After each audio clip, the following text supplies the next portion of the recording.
इंग्लिस्तान के एक data scientist ने एक अजीब चीज़ नोट की। उसने देखा कि डेटा के मुताबिक कुछ ऐसे इम्तिहानी मराकज़ हैं जहां पर बच्चों के एवरेज नंबर बाकी इम्तिहानी मराकज़ से कम आते हैं। ये उसके लिए बड़ा हैरानकुन था। उसने सोचा कि शायद एक ही तरह के स्कूलों के बच्चे वहां पर आते हैं, उनका शायद इंटेलेक्चुअल लेवल एक जैसा है, इस वजह से नंबर कम आ रहे हैं। लेकिन जब रिसर्च की गई तो पता चला कि वहां पर तो बड़े बड़े अच्छे स्कूलों के बच्चे भी आते हैं, लेकिन नंबर एवरेज उनके कम होते हैं बनिस्बत बाकी इम्तिहानी सेंटर से। ये एक बड़ी हैरानकुन बात थी। एक टीम ने जाकर इन इम्तिहानी मराकज़ का दौरा भी किया और देखा कि शायद कोई ऐसी चीज़ है जिसकी वजह से उन्हें इस मुश्किल का सामना है, लेकिन बज़ाहिर उन्हें कोई ऐसी चीज़ नज़र नहीं आई जिसकी वजह से बच्चों के नंबर कम आ रहे हो। इस कहानी को यहीं पर रोकते हैं और मैं आपको फ़ौरन लेके चलता हूँ अमेरिका की तरफ, जहाँ पर कुछ अर्से पहले शिकागो स्टेट के 3 कोल प्लांट्स को बंद कर दिया गया। याद रहे कि अमेरिका की एनर्जी की ज़रूरियात, इलेक्ट्रिसिटी की ज़रूरियात का 40% कोल फायर्ड पावर प्लांट से आता है और यहाँ पर उनकी federal waste water regulations for power plant company ने 3 प्लांट्स को बंद कर दिया। 290 प्लांट्स इस वक्त भी अमेरिका में काम कर रहे हैं। जब उन्होंने ये 3 प्लांट्स बंद किए तो कुछ अरसे के बाद उनको एहसास होना शुरू हो गया और फिर इस पर स्टडीज़ की गई कि बच्चों की स्कूलों में अटेंडेंस बढ़ गई, 7% अटेंडेंस बढ़ गई। जब करीबी हस्पतालों का मुआजना किया गया तो पता चला कि बच्चों को एलर्जीज कम से कम हो रही हैं, एस्थमा की और सांस की बीमारियां कम हो रही हैं और उस वजह से उनकी अटेंडेंस बढ़ गई। लेकिन साथ साथ एक और चीज़ भी सामने आई और वो ये थी कि बच्चों की कॉग्निटिव, सोचने समझने की सलाहियत भी बढ़ गई। मैं आपको ये रिसर्च पेपर दिखा रहा हूँ, लेकिन इसमें यह भी हिंट दिया गया है कि बच्चों के सोचने और समझने की और दिमागी तौर पर शार्प होने की सलाहियत में भी फ़र्क है। लेकिन ऐसा क्यों? पाकिस्तान में इस वक्त 175 बिलियन टन कोयला मौजूद है। हमारे पास 9 पावर प्लांट्स हैं जो कि कोयले से चल रहे हैं। इनमें से साहिवाल का प्लांट है जो कि मैं जाते हुए देखता हूँ रास्ते में, शहर के पास है, और भी बहुत से प्लांट्स हैं जो कि अब आगे सर्विस में आ जाएंगे। और इन प्लांट से पैदा हो रही है कार्बन डाइऑक्साइड, क्योंकि कोयले के प्लांट में जब आप कोयले को जलाते हैं ताकि आप बॉयलर्स में स्टीम प्रोड्यूस कर सकें और उसके ज़रिए आगे टरबाइन का रोटर घुमाएं ताकि जनरेटर का रोटर घूमे और बिजली प्रोड्यूस हो, तो वहाँ पर जो धुआं पैदा होता है उसमें कार्बन डाइऑक्साइड बहुत ज़्यादा होती है और उस कार्बन डाइऑक्साइड को हम हवा में खारिज कर देते हैं। कार्बन डाइऑक्साइड एक ग्रीन हाउस गैस है। इसका मतलब यह है कि कार्बन डाइऑक्साइड हमारी ज़मीन में सूरज की तपिश को महफूज कर लेती है, ज़मीन का एटमॉस्फेयर गर्म कर रही है, आहिस्ता आहिस्ता क्लाइमेट चेंज कर रही है। कार्बन डाइऑक्साइड की एमिशन जैसे जैसे बढ़ रही है इंडस्ट्री की वजह से, वैसे वैसे हमारी ज़मीन के मौसम ज़्यादा सख्त होते जा रहे हैं। इसलिए इसकी मिकदार हमने एक लेवल से कम रखनी होती है। कार्बन डाइऑक्साइड हमारे दिमाग पर भी बहुत असर करती है।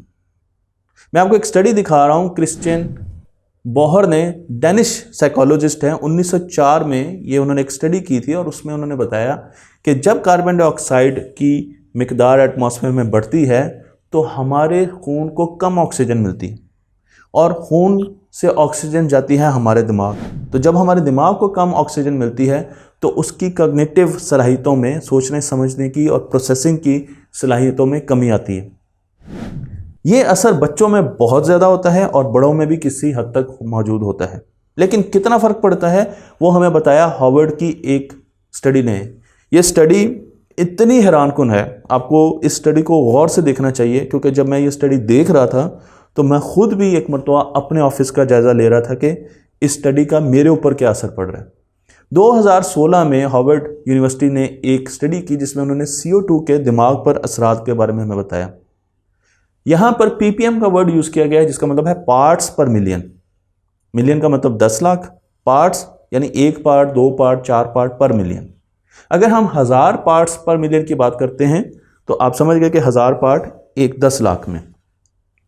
हमारी जो इस वक्त एटमॉस्फेयर में कार्बन डाइऑक्साइड मौजूद है, आज जब मैंने गूगल किया तो मुझे जो फिगर मिली वो मिली 415 ppm, यानी इस वक्त अगर आप बाहर जाएं तो 415 ppm कार्बन डाइऑक्साइड।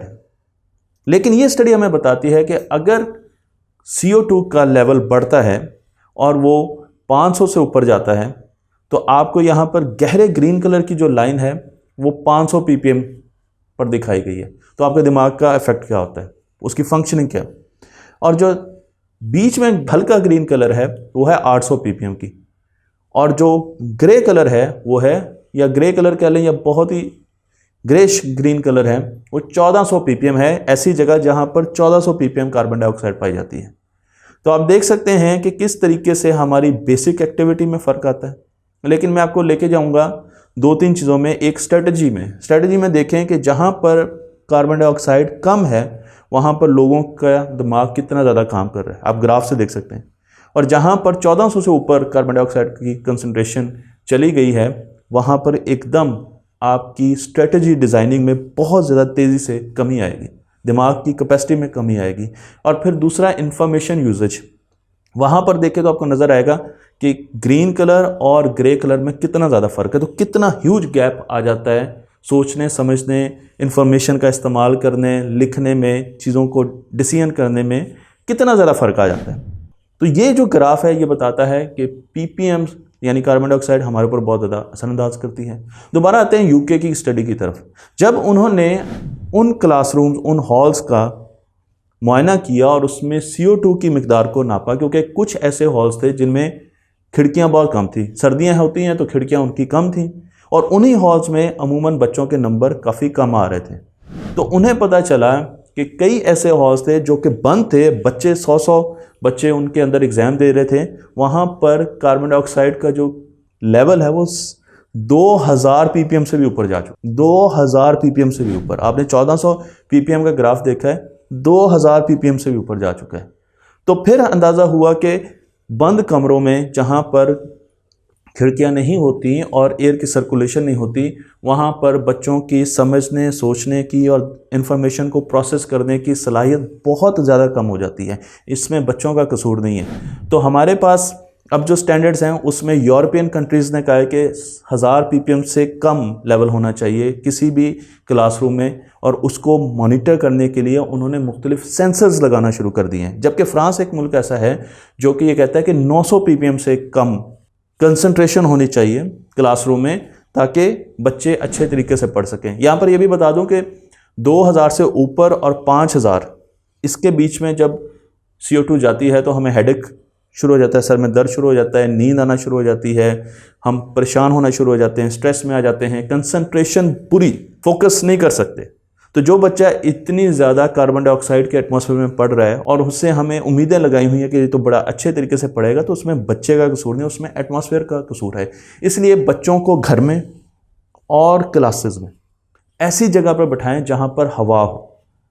अगर आपके बच्चे के कमरे में एग्जॉस्ट फैन नहीं है, खिड़कियाँ नहीं, तो खिड़कियाँ बनवाएं, एग्जॉस्ट फैन लगवाएं, क्लासरूम्स को खुला करें, क्योंकि ये कुछ इकदाम है जिनके करने से आपके बच्चों की कॉग्निटिव सलाहियत बढ़ेगी और आप देखेंगे कि उनकी पढ़ाई में जो तरक्की है वो आपको नज़र आएगी। मुझे उम्मीद है कि ये वीडियो पसंद आई होगी आपको। तख्ती ऑनलाइन को लाइक कीजिए, शेयर कीजिए और इस इल्म को दूसरों तक पहुँचाइए।